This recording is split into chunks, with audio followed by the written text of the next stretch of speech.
What is going on, everybody? Welcome to another edition of the Average Fan Podcast, the podcast that is simply begging for goals to be scored. My name is Sam Ladoff. I am joined by Oliver Scholes. Oliver, how are you doing on this fine evening? Yeah, I'd be better if Hartford could have scored at the weekend. Uh, Much better defensive performance. We can dig into that a little bit in a moment.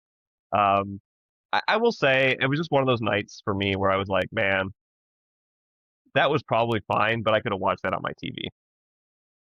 I feel you. I feel you. It's never fun to cover a 0-0 game.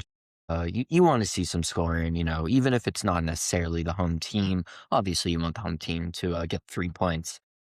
But a nice nil-nil draw, especially in the USL Championship, I feel, is not the best soccer to see. So we will talk about that. I'm going to throw you a curveball. We're going to talk about before the game, the festivities, fan interaction. Obviously, there was a big talk about the beers. We had the beers for ants. I'm now thinking the beers may be there for armadillos, grasshoppers, maybe. Um, Overall, walk us through what Hartford was able to do and seemingly improve on the beer situation of the beers being friends. Yeah, so it wasn't a $2 beer night. It was a surprise. Beers were $5 until halftime night, and they were regular size beers. Uh, so that's nice, and the surprise I think was nice.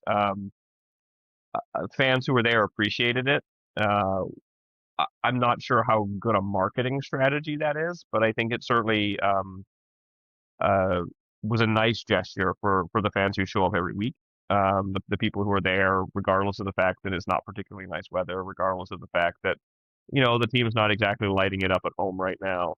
The people who've been there since 2019 and keep coming back and really appreciate that. So I think it was a nice thing, and it was another step in the kind of righting the ship and just in terms of the game day operations. And that's not hugely surprising to me. The biggest challenge that I think this club had, and we talked about this a bit already, is that some of these people started working for the club the week of the home opener. Mm. And they don't have a chance. They could be they could be the best game day operations person in the history of soccer, and they would have been behind the eight ball under those circumstances. So I think it's natural to see people who are are good at their job kind of figure these things out and respond to feedback from fans and sort them out. It's not great that we're three home games in now, and we're just maybe getting the beer situation figured out. That doesn't feel like where we want. Yeah, it's glad that we kind of got there. I mean, when it comes to beer selections, especially at professional sports, $5 pretty good deal. But hopefully we can get full, regular sized. We did get regular sized beers, so I will upgrade it to human sized beers. So kudos to Hartford Athletic. But let's get on to the game now. Obviously, looking back to the past episode, a lot of talk was on how the team started, kind of dug itself a hole in the prior game. Uh, Overall, just how did the team start the match against Loudoun? They came out really brightly. And honestly, there's a universe where they had a goal inside the first 5 minutes. They got down the pitch very aggressively. They earned themselves some corners early. Sebastian Anderson delivered two excellent corners in succession. TJ Princess got his head on both of them. But Adam Baudry in the Loudon goal made two very excellent saves. One and then another one on the immediate corner following it. Um, and there, there's another night where one or the other of those is in the back of the net and Hartford are up, and that totally changes the complexion of the game, right? You're on the front foot, you've got that goal, you're able to really get after it against a team that doesn't really feel like they're a particularly stout defense that could really have unsettled them. But it didn't go that way. Baudry saved those great saves, got his team fired up, and then it sort of kind of fizzled out a little bit for Hartford. Um, they were probably the better team throughout the first half. Uh, Loudon showed just enough going the other way to make you believe there was a game in it. But I thought the energy from Hartford initially was good. Now maybe needs to be sustained a little bit more through the whole game, particularly when you're not going to get that goal every time. This isn't basketball, right? This is soccer. Not all of them go in the back of the net, right? Not all the ones that deserve to go in do. So you have to get right back after it. I don't know that they did a great job of getting right back after it when Boudry made those two good early saves. But it was a very positive sign that they came out, that they had some intent, that they had an idea of which side of the Loudoun defense they wanted to attack. They did a very good job of attacking down what was the kind of right-hand side of the Hartford attack with Sebastian Anderson and Mishi and Galina kind of playing more over on the right-hand side than he typically does. Developed a number of quality opportunities down that side. But outside of those two set pieces, they didn't really do a great job of turning those kind of promising attacking options into good shooting chances. Yeah, and I mean, you think of, a guy like Prestos getting onto the ball. I mean, obviously, ideally, you probably want someone like Augie Williams, getting active in the box, potentially getting at their home. And I mean, obviously, in a nil-nil draw, there's kind of, the two sides of it. Obviously, you were able to get the clean sheet, but also, too, you were kind of unable to take advantage on the attack. I guess we'll get the negative out of the way. I guess specifically maybe for Augie Williams and, Misha Nidolina, just what was your kind of take on how the attack was able to perform and obviously, the lack of goals that came with it? Yeah, I think the lack of goals is getting to be a bit of a problem, right? That's 4 games in a row in all competitions that Harvard hasn't scored in. And, maybe they were a little unfortunate not to have a goal in this one. They were a little unfortunate not to have a goal in Miami. The less said about the El Paso game, the better, probably. But it's not been like, oh, they should have had 4, or oh, they should have had 3. It was maybe they should have had 1, and that's not great either. I think there's a couple of things that are feeding into that.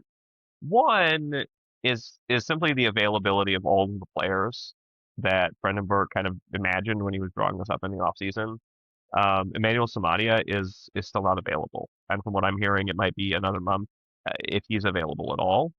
It does not appear that his visa situation has been resolved, and quite honestly, in the climate we have right now, the longer a situation like that drags on, the less it feels like it's going to have a satisfactory conclusion for the club and for Samaria. So he's still not there, and that makes Hartford very one-sided. They don't have another player of that quality, and with TJ Prestis starting on the left, they had defensive quality, but Prestis is wrong-footed on that side of the pitch. It would have been obviously much better if they could have had Matt Rial out there, but Matt Rial is hurt. Failing that, it would have been great if they could have had Babacar and Jai out there, but Babacar and Jai is hurt. And so there's just nothing on the left side, and that means everything has to go down the right. They've been moving Nishi and Galina over on the right so that he can kind of overlap with Sebastian Anderson there, and they can develop some things. And it worked to an extent on Saturday against Loudoun. They were getting those opportunities. Loudoun really couldn't quite live with the combination of the two, and it felt like there might be something kind of brewing down there. Um, but then you really got your two best players, or two of your 3 best players on that side of the pitch, and the only other guy you've got is Augustine Williams. There isn't really another solid attacking player. Adiwale Obalola has not shown that he's really got that. Your midfielders were Beverly Makangila and Junior Moreira, both of whom are not really known for their attacking prowess, and so it's just Augie Williams, and that makes it very easy for teams to erase him, even if they're struggling with what you're doing down the side. All they have to do is make sure they know where Augie Williams is and not let him beat them. And I will say, it does feel like he was maybe playing a bit passively. Brenden Burke said after the game that he felt like they didn't really attack the ball when it was coming into the box. They were kind of like sitting back and waiting for it to come to them rather than forcing the issue. And when you look at back at the game, you can see moments where there was a cross coming in to the box, or the ball's being, maybe the ball being played a little bit more vertically into the box. And Hartford players are, rather than attacking it, they're waiting for the ball to come to them. If you attack the ball, you don't always win it, but you cause chaos. You cause problems for the defender. They're looking for you. They're feeling your pressure. They make mistakes. And Harvard wasn't really doing a lot of that. And so I think some of that has to be on Augie Williams. He's an experienced player. He's been around a long time. This is stuff he should, honestly, I think, be able to do in his sleep. So he's a player who maybe needs to step it up a little bit and get a little bit more aggressive in the box. There is another component to this, too, which is that Samuel Careaga came back during that game. And Careaga is a player who gives Hartford another option, as we talked about, the last couple of weeks. Um, he is that attacking midfielder. He is that player who is intending to be in and around the box. Um, Brenden Burke has talked a lot, and some of his teammates have talked about this as well, that he calms the team down. He is very good at soccer. He is a very gifted and skilled player, and his presence on the pitch makes a huge psychological difference for the team as well. So I think two things there. One, or three things, I guess it kind of turned into. One is the injuries mean that all the dimensions of this attack are not there. Two, I think Augie Williams perhaps needs to be a little bit more aggressive. And three, I do think there's a little bit of a light at the end of the tunnel because I think Samuel Careaga provides a different dimension to the attack that has been lacking. Awesome. And yeah, I mean, in terms of Careaga, I mean, just what were you able to see from him? Obviously, limited minutes, but just maybe what sort of impact was he able to make in those limited minutes? He's very, very comfortable. He's a very collected, he's a very calm player. Um, at the championship level in particular, I think there are a lot of players in the league, and this is just not just a Harper thing, who who are not composed under pressure. They play quickly when they should play slow. They play slow when they should play quickly. Right? They're not attuned to the speed of the game, and they're not comfortable when there's pressure on the pitch.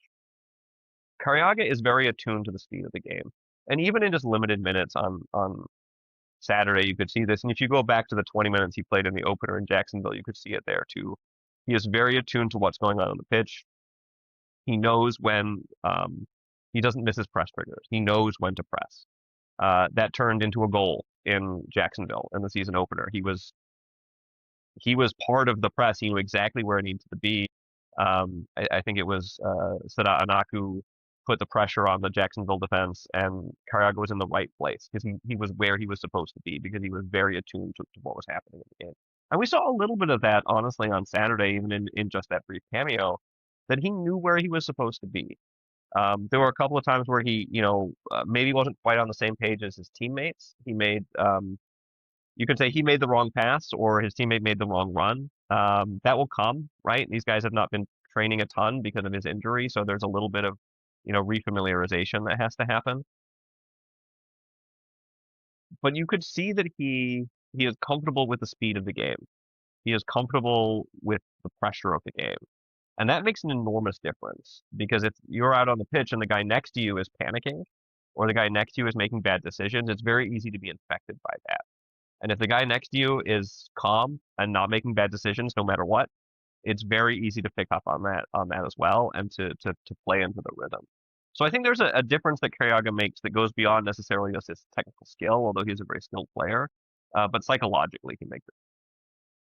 Yeah, and then obviously on the flip side, the more positive note is that there was the clean sheet against a Loudoun team that just put up 3 goals against Louisville City. So I guess what was your take on the overall defensive performance? I believe Arturo Dispe was named the man of the match on SofaScore. I believe he might have earned some other honors as well. Just what was the play of the back line like? Yeah, Arturo Diz was named to the USL Championship Team of the Week as well. He's, I think, the fifth different Harvard Athletic player to make the Team of the Week this season so far, just through 7 weeks, which is really, really good. So, if you're looking for bright spots as a Harvard Athletic fan, the guys are playing well, right? They're performing. So, on an individual basis. I think the thing that really stood out to me defensively, particularly if you compare it to the El Paso game, was everybody was where they were supposed to be.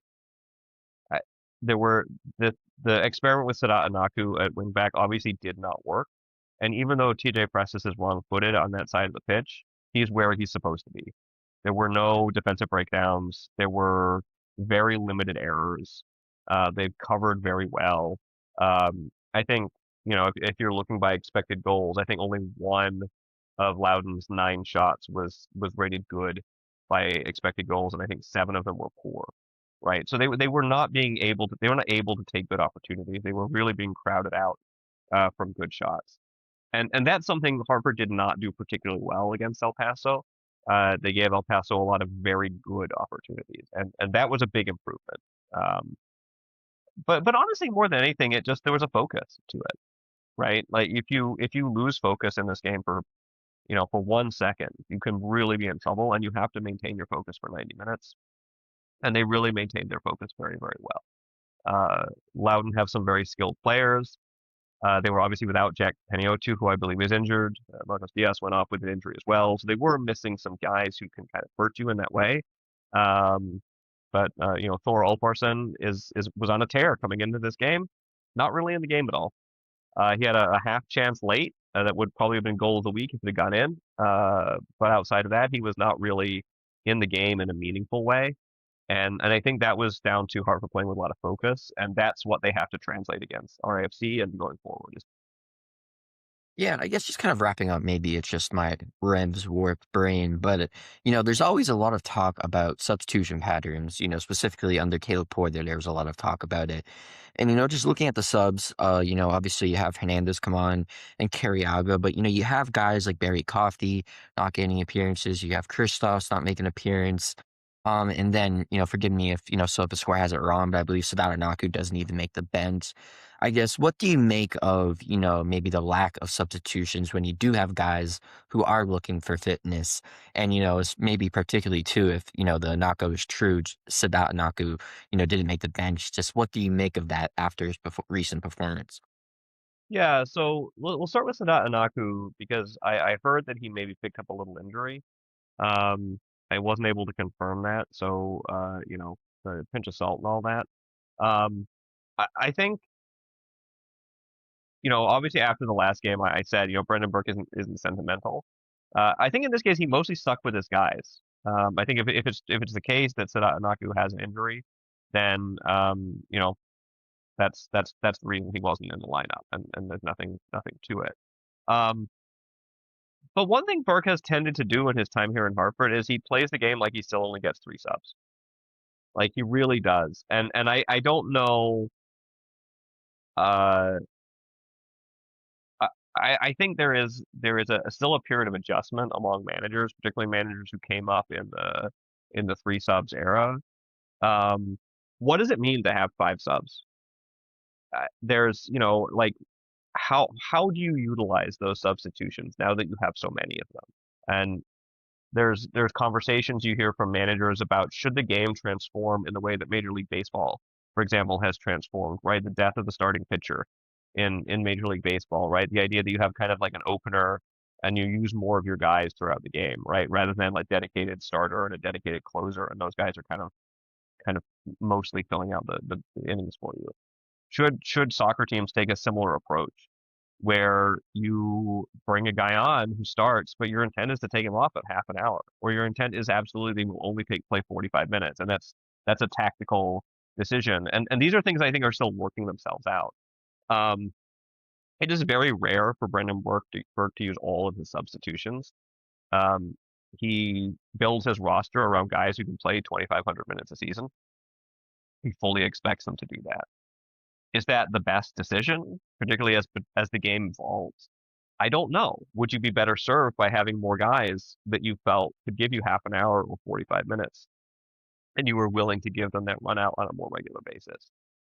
This is the question about a guy like Kyle Edwards, for example, right? Who very clearly cannot regularly play 90 minutes in this league, right? That seems very clear based on his career, but is absolutely lethal off the bench when you give him 30 or 40 minutes, and has shown that over and over again that he can perform in that.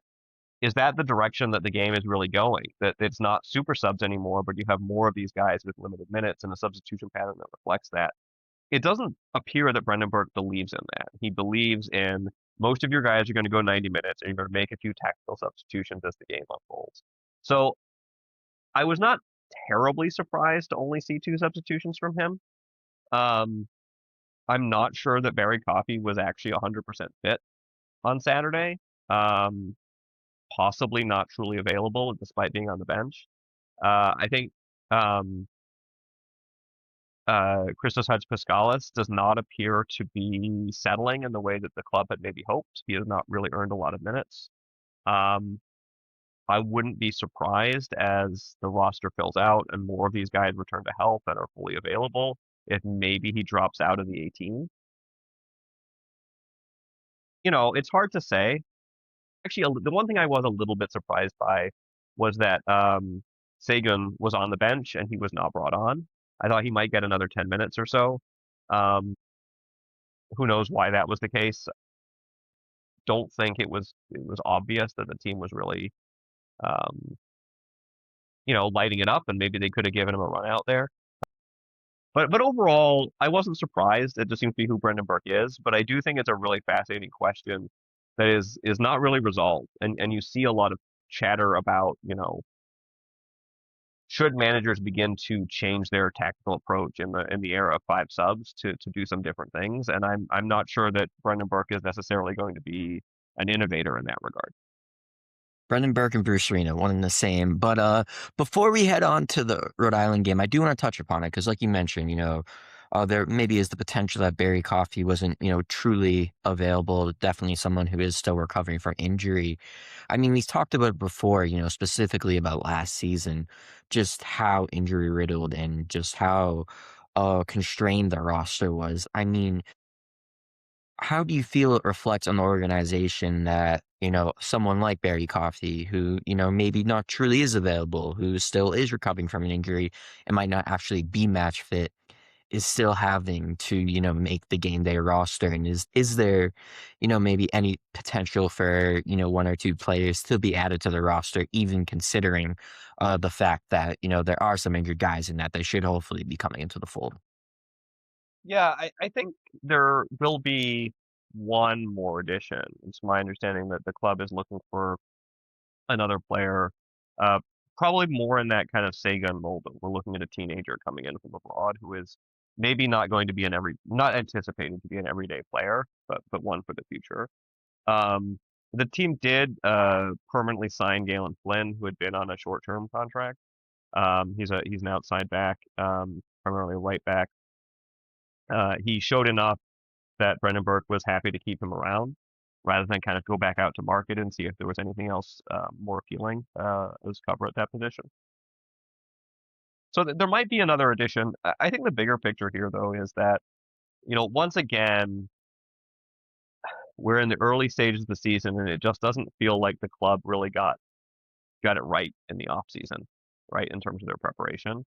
Um, we've talked a little bit about the kind of shortened preseason where they didn't travel. They weren't able to get into Day Hill Dome on all the days that they wanted. Those are kind of big operational failures from my perspective, and they do reflect maybe a little bit on a lack of long-term strategic thinking for the club. Just, yeah, it's expensive to send 30 guys to Florida, or probably more than 30 guys, realistically, 35 or 40 guys when you think about who all might be in preseason. Yeah, that's expensive to send them for 2 or 3 weeks. I get it. And now it's the, end of April, and we don't have everybody healthy and available because they had to start playing competitive minutes without a full preseason under their belts. And so there's just that kind of like cascading set of things that everything might have a logical reason for it. Oh yeah, we don't have 100 or 150 or $200,000 or whatever for preseason training, right? Whatever it might cost a lot. Well, now you need to sign a guy. Galen Flynn, even if he's making the league minimum, is earning 20 something $1,000 in salary that the club hadn't budgeted for, right? And if you have to bring in more of those guys, those numbers start to add up. Guys on short term contracts get paid, right? They're not getting $0 contracts. So you have these consequences. And if you'd fully invested in the preseason, maybe you wouldn't be in this position where you're having to sign a guy like Galen Flynn. And nothing against Galen Flynn. I'm glad the guy's playing and getting paid, right? But it's an expense you hadn't budgeted for, right? And now you're saying, oh my God, we really have the money for this guy, and maybe he's not on a minimum contract. I don't know. Maybe he's getting 35 or $40,000 or something like that over the remainder of the season. So I think the shape of the roster right now is a reflection of decisions that were made going all the way back to last November, right? And those are decisions that I think happen above the level of the technical staff. They're about the budget that's made available for the team for some of these things, and they don't reflect well on the long. Yeah, and I mean, on the other side of the coin, we do have kind of uh some examples that we can look at of, teams investing in the travel. You have Portland Hearts of Pine, a USL League One club, uh, going to, I believe, Bermuda for their off season, and you have Rhode Island FC going as well. So throw another curveball at you. We just saw Rhode Island FC announce their Breeze Cup with Charleston Battery. I'd love to kind of just overall starting off, get your thoughts on Rhode Island and Charleston having a derby. Well, I mean, come on. Like, what are we doing here, right? Like, this makes the sponsor happy, I'm guessing, right? They get to put their name on something. Um, okay, well, let's be real. Rivalries have started over dumber things, right? Liverpool and Everton started because somebody got kicked out of the ground, right? Like, got kicked out of the stadium. And that's a long time ago, and now the rivalry is meaningful, right? But it started over something really stupid. So maybe in 15, 20 years, we'll be like, man, Rhode Island Charleston is the premier rivalry in the USL Championship, and it started because of a sponsor. That happens, right? But right now, it sounds really silly when you're like, oh, the Breeze Airways Cup that is being played between these two clubs because one of them is a destination city for this airline, and the other one is a place people are trying to leave in January, right, to go south. Um, so it's silly. However, Breeze Airways is a sponsor for Rhode Island FC, and that is not nothing. If you want to go to Bermuda in the off season and you want to fly 30 or 40 guys there, it really helps to have a sponsor who might be giving you some kind of promotional credit, or might be flying some of those people for free, or might be making some other accommodation for you that enables you to make that happen. So you're not paying the sticker price for 40 round trip airline tickets to Bermuda, right? Um, and Hartford has not really had all of those partners. Um, they had uh, they've had partnerships with the Tourism Bureau of City in Florida, Bradenton, that they went a couple of years for their spring training. I don't have the sense from what I've heard from the club in the past that that was a particularly lucrative partnership. But it's an important partnership to maintain, or I would have thought to maintain, because it gives you access to that opportunity that you might not otherwise have. So on the one hand, the Breeze Cup is silly. It's silly. I don't know that fans are going to get invested in this. I don't know that the players are going to get super psyched if they win the Breeze Cup. Probably no one's going to add it to, Connor Smith's Wikipedia page or something like that under honors if he wins the Breeze Cup. And I think it is indicative of the ability of RIFC to build some of these partnerships and build these relationships that help establish and maintain the long-term success of the club in a way that Hartford Athletic has really not been able to do in a number of ways. Yeah, I mean, I know what I'm going to do when Rhode Island FC wins or loses the Breeze Cup. I will be updating that Wikipedia, and I mean, Oliver, I think we gotta do some work. I'm really good at getting Revolution Recap, another great podcast you should check out. Some sponsors. Maybe I can work my magic. Maybe we can get some JetBlue, maybe a Frontier Airlines, or maybe a Spirit Airlines. To Cast the Spirit. sponsor Hartford Athletic. Sorry, what was that? We got to get them to sponsor Hartford Athletic. We do. I know that. I think that sponsorships are really challenging, right? If you've ever done any kind of work where you're trying to get sponsors, it's hard because you have to show the sponsor what's in it for them. Why should Breeze Airways sponsor Rhode Island FC? Right? And you make agreements, you'll do a certain kind of social media promotional content and this and that, the other thing, like all these things that go together.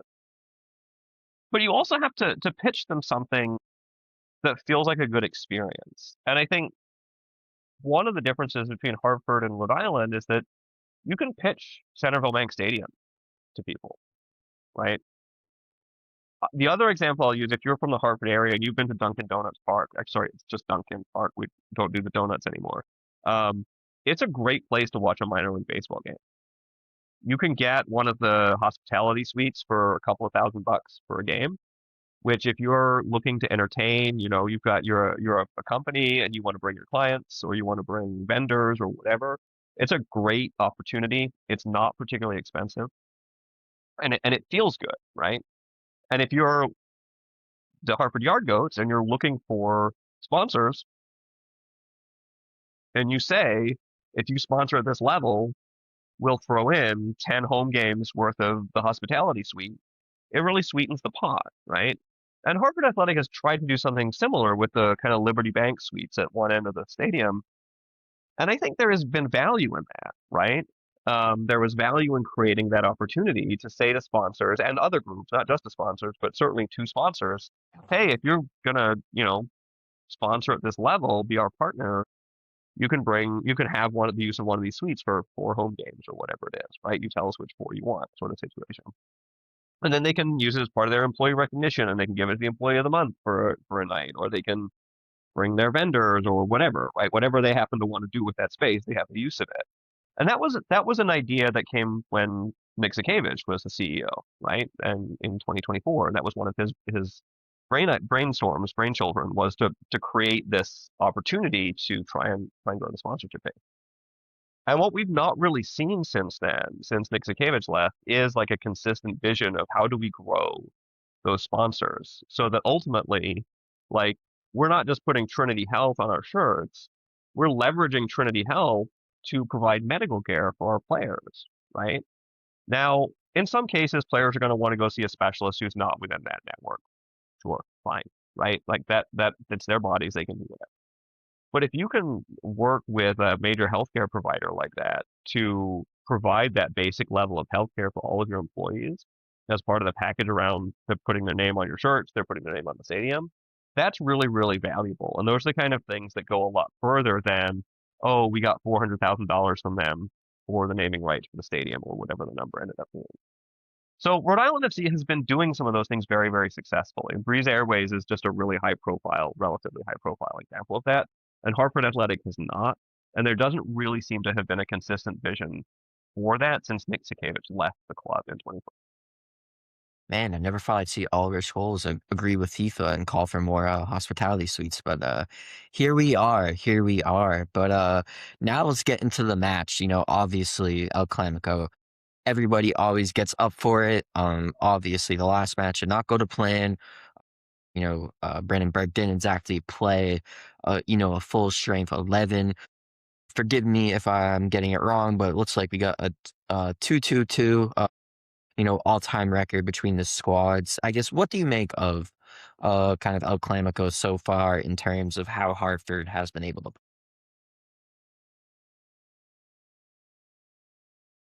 I said this in my 3 thoughts, I think after the Open Cup game, and I, there were definitely some fans who disagreed with me on this, but my perspective was that the games have not been good. And I don't just mean that Hartford has played badly. Like, they kicked Rhode Island's ass 3-0 last summer, right? Like, that they played well in that game. But the games have not been particularly good, right, for a neutral to watch. They haven't featured a lot of good soccer. They haven't been thrilling. Um, I think what we saw last year in the 3 times they met was that as Hartford grew into the season, they were a more exciting team than Rhode Island. Rhode Island at their best are not an exciting team. They're effective. They are very good in the playoffs. I do not want to play them in a knockout competition. But they're not particularly exciting to watch. And that's just sort of a feature of the way Connor Smith set the team up. They're just not a thrilling team. Which maybe, prompts a larger conversation about would you rather be good or exciting? I don't know what the right answer to that one is. But I also think, Hartford has, this rivalry doesn't mean anything yet. It doesn't mean anything yet. And that's not because the fans don't care, but there just isn't anything to it yet. There's no pressure on the players to give their best performances. There's no pressure on the manager to select their best 11. Are they probably going to do that? Yeah, I think Brenden Burke is going to put out the best 11 that he's got available to him on Saturday, and I assume Connor Smith is going to do the same. I don't think there'll be heavy rotation here, although Rhode Island is playing tomorrow, so they will be managing some minutes, if nothing else. The Breeze Cup. What? In the Breeze Cup. That's right, in the Breeze Cup. So maybe they're prioritizing that competition, right? The most important competition in the USL Championship. Yeah, I just don't think this rivalry has quite got it yet. It doesn't quite have the legs to demand the best of everybody. Now, to your actual question, how has Hartford been able to perform? Um, when they've had all their players, well. When they haven't, not so well. And right now, they don't have all their players. So while I fully anticipate that we'll see the strongest squad that Burke has available on Saturday, I, not a great time for this to be coming for Hartford. Yeah, and I guess just overall, what's your sense of Rhode Island as a squad? Obviously, most recent match was against the New England Revolution in the Open Cup. Put up a pretty valiant effort. At least from my side of things, definitely JJ Williams stands out, and I think is kind of coming into his own. And really a guy who's stepping into the shoes of Albert Dequa. Dequa pretty much underperformed largely during his time with Rhode Island, and he's just that classic number 9. He can roll you over. He can absolutely dunk on you in the air. Just really, again, that typical number 9. I guess what just stands out about Rhode Island, whether it be players or just their performance so far this season. Yeah, I think what's what stood out to me is how much or how much patience Rhode Island fans seem to have lost with Cano Smith. And I guess my perspective on Cano is like you guys have been like to the league final. You've been to the Eastern Conference final in both of your years of existence. You went to the USL Cup semifinals last year. Like it, like there's no guarantee it can be better than this, right? The next thing could be worse. So like enjoy this, right? This is working. Yeah, would you love to have actually have that won that final, right? Or maybe gone to USL Cup final, of course. Um, but what has struck me is that the fans have kind of been like bored of this, right? And that kind of goes back to the playing style, which is not scintillated. It is not a playing style that has led to a lot of goals consistently in either of their 2 seasons. JJ Williams is a menace, absolutely. He is disruptive. He is a real goal scorer. Um, Maybe not always the most technically skilled, but at the championship level, I don't know that that really matters. He can mix it up and make a difference. Um, but if Rhode Island had like got a 20 goal score in a season, it would be a miracle. That's just not the way they're set up to play. And I think that kind of for fans, it always opens up this question of is winning enough if it's not fun to watch? And I think for a lot of fans, um, it isn't enough. They want it to be fun to watch, particularly at this level, right? Particularly at the level where so much of why we go to the stadium is that they are, maybe they're getting a human-sized beer, right? At Centerville Bank, and they want to have a good time, and they don't just want to um, win games or get results. They want to be entertained while they're doing it. And so I think Rhode Island has been fine, honestly, so far this season. I think they showed out really well in the game against Louisville, where you know JJ Williams maybe made a bad choice or two and ended up getting a red card, and that ended up kind of changing the flow of that game, changing the outcome. But I think they play fine. I don't want to be playing them on Saturday. I think they're in a good spot. They're a solid team. They're not a team that I would ever take lightly, particularly while they're being coached by Connell Smith. Um, and I don't know. I think they've been doing pretty well and going. They haven't scored a lot of goals, but they are not going to. That's not how they win games. Yeah, I guess then kind of what is the key for Hartford? It seemed like again last game, it was getting off to a good start, but if Hartford, wants to have a good chance of winning this game against Rhode Island and their style of play, what do they need to do? Well, I think they have to come out with that intensity and then take it up another notch. They cannot sit back against Rhode Island. They cannot let themselves get dragged into a fist fight in this game. Not a literal fist fight, obviously, but a metaphorical one. Um, those usually happen off the pitch, actually, at these games in the parking lot. they have to come out with a high level of intensity, and they have to really, really push for a goal. That's exactly what happened in the league game at Dillon Stadium last year.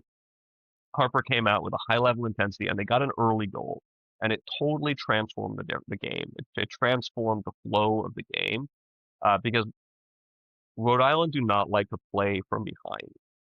They like to drag the game out at 0-0 until they are able to grind a goal out of you, and then kind of just grind you into dust from there. And again, that's kind of why a lot of people don't enjoy watching him play, right?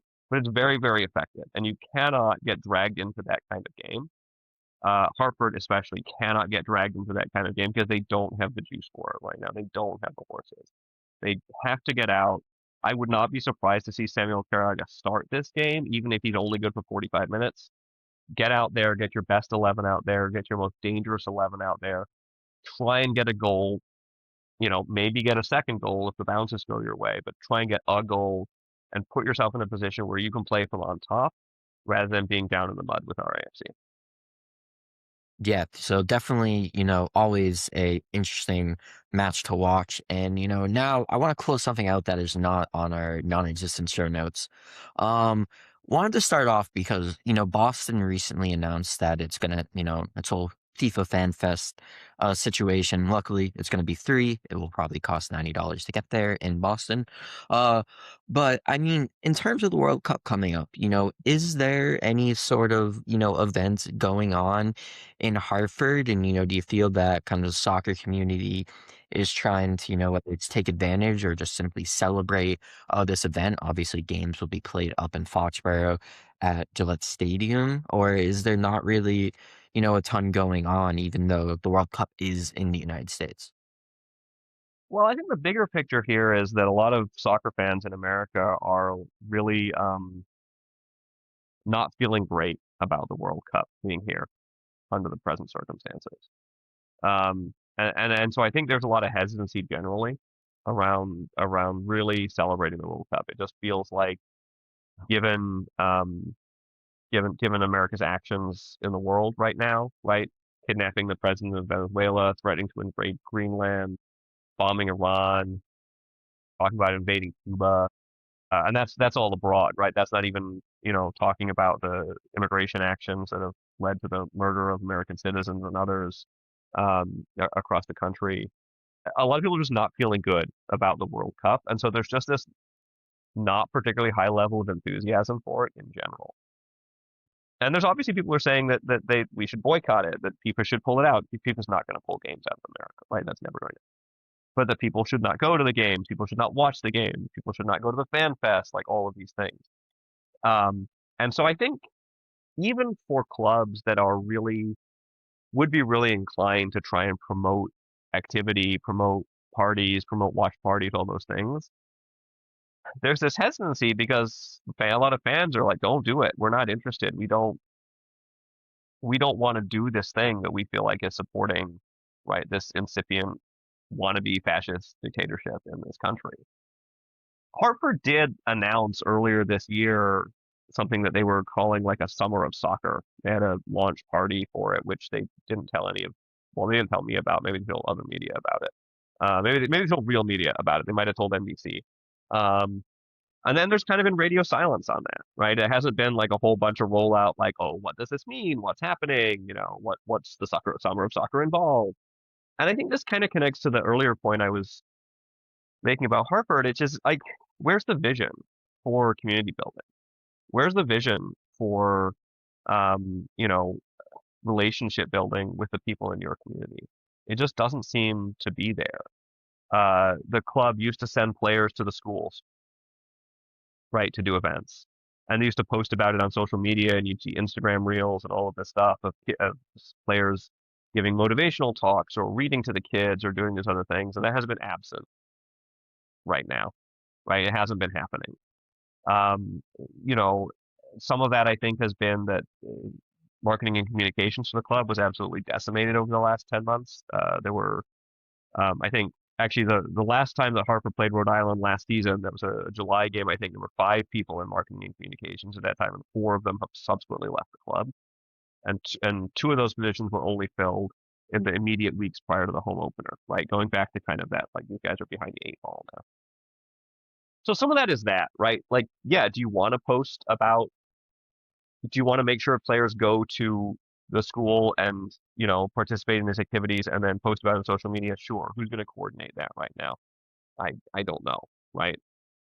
You see top level leadership of the team doing some of those things because there's nobody else to coordinate it, and that's just inefficient, right? You can't think about long-term strategy if you've got to go to a middle school because you don't have a marketing department to send with players to go to a middle school, right? So there's like this like breakdown. And there's this breakdown of who is building these relationships, right? Who is building the relationships with the media? Who is building the relationships with your community partners? Who is building the relationships with your potential sponsors?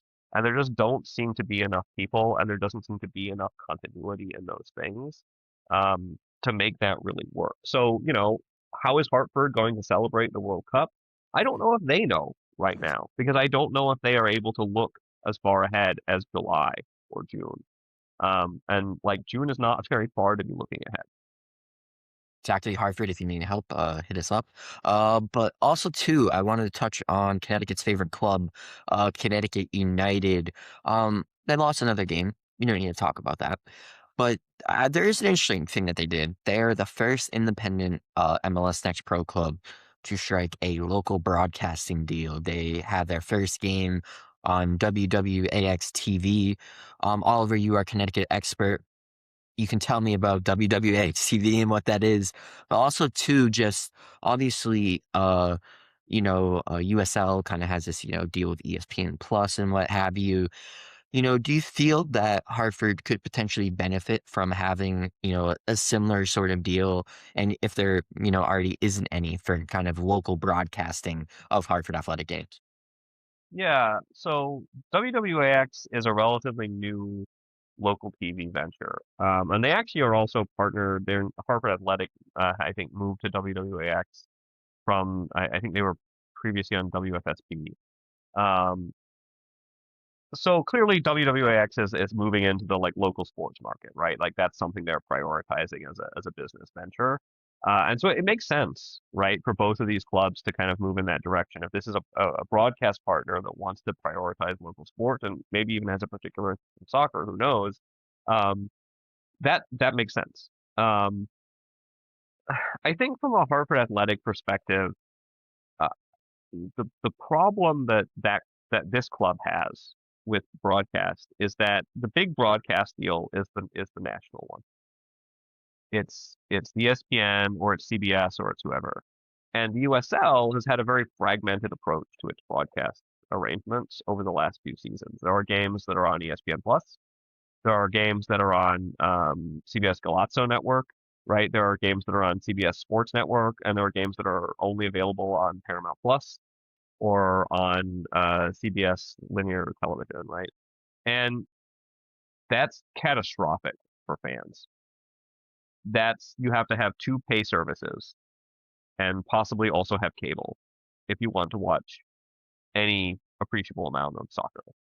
Um, if you want to watch your team every time they're playing on the road, you better hope they have a local broadcast partner because you might not be able to watch the game on one of the national broadcast partner networks. So for Hartford, it becomes, well, the local broadcast is the way we can make sure that our fans can watch these games. And that's tough.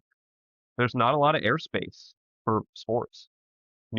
Particularly something like USL Championship that is not going to be a huge driver of ad revenue for any of these networks, right? Particularly when you think about the other options they might have to put in those time slots. Saturday night time slots, right? Those are really valuable airspace. So I think the clubs, and it's not just Hartford, the clubs are put between a rock and a hard place with these things, right? When the league is not able to secure a meaningful national broadcast package that is consistent and that drives eyeballs to the product and compensates the clubs for that in a meaningful way, right? With a good payout, the clubs and their local broadcast arrangements are really scrambling to try and make sure that they can put their product in front of their fans, and they're often having to take whatever they're given or whatever they're offered by whatever particular network. WWAX is a low power network that serves Hartford and New Haven. I don't know if you can get it in the entire state, which is not ideal. Maybe it works better for Hartford than it does for CT United. It's hard to say for all of CT if Fairfield County can't get your broadcasts, but I don't want to swear at that. Maybe they can. For CT United, on the other hand, this is incredible, right? This is far better than being on the MLS Next Pro YouTube channel. This is great. You're on people's TVs in their houses, and they can get you with an antenna. They don't even have to have cable. They can pick up WWX that way. So I personally think that this is really, really good for CT United. Local broadcast arrangements for USL Championship clubs are a source of frustration and not as a source of a lot of revenue. But for CT United, this is great. Definitely, definitely. And if anyone wants to use the Blazing Musket YouTube page, we can essentially be the Mark Goldbridge. I think he had a deal with the Premier Leagues. If you want to stream lovely Blazing Musket fan base, it's all up to you. But Oliver, great chatting with you, and appreciate everybody who listens. Again, if you haven't already, make sure to subscribe, download, rate and review, wherever you listen to podcasts. We put out the video version up on the YouTube where we have a ton of video content, whether it's the Blazing Musket podcast, United in Green, or just overall a bunch of clips. But, if you haven't already, make sure to check out our YouTube channel. But Oliver, as usual, last word. It is yours. Last word is if you don't already, you could donate blood. This tonight, I went and I was donating platelets, Red Cross in Springfield. If you're able to donate platelets, you should do that. If you're able to donate whole blood, you should do that. It's an incredibly important thing that you can do for your community, and I highly recommend it.